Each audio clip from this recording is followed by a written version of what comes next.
topic. The title I gave out, I always like to give titles where people can't figure out what I'm going to talk about. That's my favorite. My title is Waste Not, Want Not. Anybody have any ideas of what I'm going to talk about? Really? Nobody has any idea? Wasted value. That's pretty close. That's pretty close. There are lots of areas where you could bring in the term waste into this game. But one of the things I noticed that IN players especially struggle with is the understanding of that this game is not points. Well, I had 13 points, so I did this. But if I only had 12 points, I would have never have done that. I would have done something totally different. And while that's a good guideline, and point count is a good guideline, it is by no means perfect. What point count, in fact, is an estimating system. Now, how much is an ace worth? 4. And a king? 3. And a queen? And a jack 1. You really think the universe is that perfect? An ace is exactly 4, and a king is exactly 3? It's not true. Sometimes a king is worth as much as an ace. Sometimes an ace isn't worth very much at all. So, what's key is for us to understand, not necessarily point count. Point count gives us a good direction about what the outcome or what the trick-taking potential of a hand might be. But what is just as important to that is something I call the degree of fit. That is how well your hand and partner's hands fit together. When hands fit together exceptionally well, a lot of tricks can be taken. When hands fit together poorly, very difficult to take a lot of tricks. In fact, if you ever had, that hand where you have 5 spades and 5 hearts, and partner has 5 diamonds and 5 clubs, and together you have 26 or 27 points, and you inevitably end up in 3 no trump, and you inevitably have trouble making it. The reason for that is your hands don't fit together well. Hands with a fit in no suit, that is misfits, generally play below their potential. The reason we strive for a trump suit, especially the major suit, why do we focus on the majors anyway, right now? Greed. Worth more. Nothing more. Greed. But the reason that we search for a trump fit is that there are more ways to take tricks with trumps. And when we have a fit in one suit, it generally plays to about its predicted potential.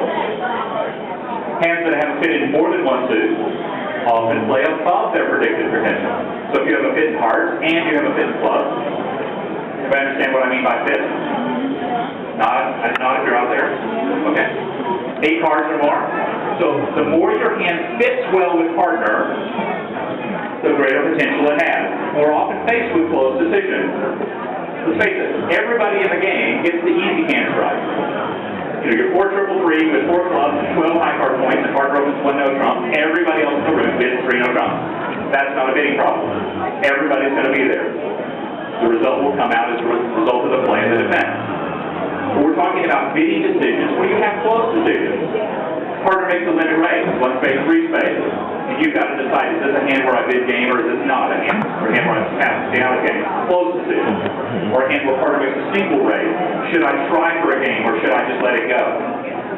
Or I made a single raise and partner made a try for game. Should I accept or should I reject? Those are the tough decisions. Those were the decisions where maybe 50% of the result of the board, match points if you're playing in pairs game, is a result of the bidding. It's really hard to outdo everybody that's in game making if you're in 3. Okay?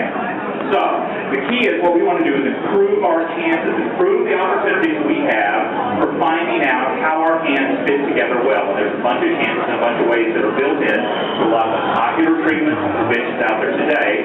What I find is people learn conventions. First exposure generally is about 2.5 minutes before game time when you're playing with a new partner, and they sit down and say, oh, by the way, we're going to play Hungarian transfers today. And you're like, great, what's that? And they say, if I bid 2 bananas, you're supposed to bid 3 grapefruits. Okay, fine, and then you play. But that's all you have is an understanding. That's not a very good understanding.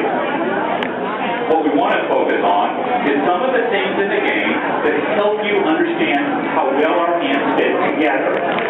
So, if you look at your notes, everybody have a copy of this? Okay. I've got 20 card holdings listed there. And what I want to do is I want to look at each of these, and let's assume this is not the trump suit. Let's say we have a trump suit. This is a side suit. And let's say that we just happen to know that partner has a singleton in his suit. And my question for you is, Are these good? Is this a good holding in the suit for you or a bad holding in the suit? So, like number one, when you have too small and partner has a singleton, my view in the world is that you have nothing wasted. All the high cards in your hand are where they need to be. Opposite partner singleton, partner doesn't need you to have cards here, partner needs you to have cards in other suits. That's what's important. So, with 2 small, or 3 small, or 4 small, or 5 small, that generally is a good sign. That is, our hands are fitting together well. Our high cards are in the suits that partner needs them to be, where he needs fillers, not where he has a singleton where they don't help at all. Now then we start to get into ace doubleton. Okay, well that's pretty good. Our ace covers partner singleton and we have nothing else that's wasted. Similarly with ace third, ace king four. Well, the king may provide some value, probably will. It's going to provide the discard out of partner's hand. And then, so the king is working. It actually would probably be a better 3 points if it wasn't in this suit, if it was in one of the other suits. But it's not totally wasted. And certainly ace king queen fifth, opposite partner singleton. That has a lot of potential. We have discards coming out of partner's hand and it's a suit we can readily set up, so that's not a bad sign. Then we start to get into the more troublesome one. Ace jack four. Well, the ace is a good card, but what about the jack? Probably worthless. It's probably worth about as much as a 2. So all of you point count addicts out there, all you junkies, when you recount your hand, once you find out partner has a singleton, you should turn that jack in your mind into a 2 and recount your hand, because your hand is roughly went down 1 point in value. So if you thought you had 13 before, now you only have 12. Because that jack, partner's going to look at that jack and say, okay? Ace queen four. Pretty much the same thing. A little better than the jack, but you might be able to take a finesse and it might work if you have a your pin. But for the most part, that queen is a waste of value. Ace queen jack, even if partner has to take a finesse, he doesn't number one, 2 ways to take it, but likely to be a waste of value. We would rather have a queen jack that's 3 points in one of the other suits. Similarly, ace king jack. One discard, but the jack is a worthless card. How about jack third? Wasted. Queen third? Wasted. King fourth? Pretty much wasted. Queen jack fourth? Horribly wasted. King jack third?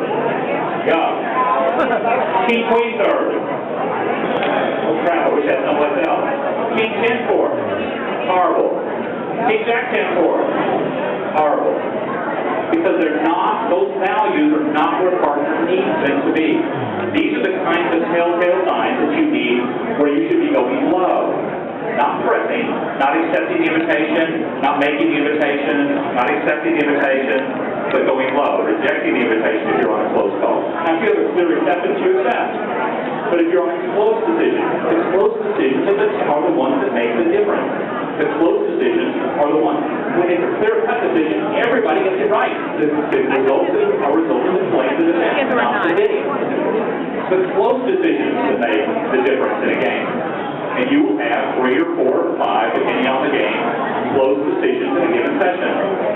The more of those you can get right, the better chance you have for a good score. What does it take to win a duplicate match point section? What percentage game? Anybody know?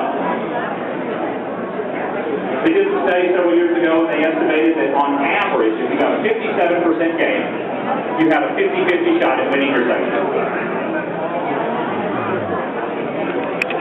I would estimate that most people are dealt that is opportunity of somewhere in the neighborhood of probably 62 or 63% game every session.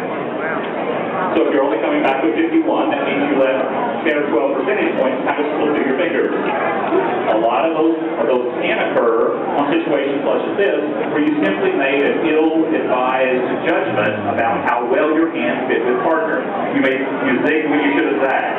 You accepted when your hand really wasn't working, or you didn't push when your hand was working, and therefore you found yourself behind the 8 ball. You weren't in game and you should have been, or you were in game and you shouldn't have been. Okay?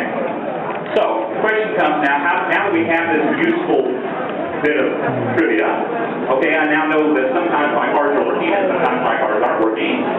What do I do with that? That's usually where people break down because I haven't talked about that with partner. Like, my bid shows a singleton partner. Great. How do I just do what that meant? Right? Once you determine that you have wasted value, you should reevaluate your hand. Here is my ready for math lesson. Is everybody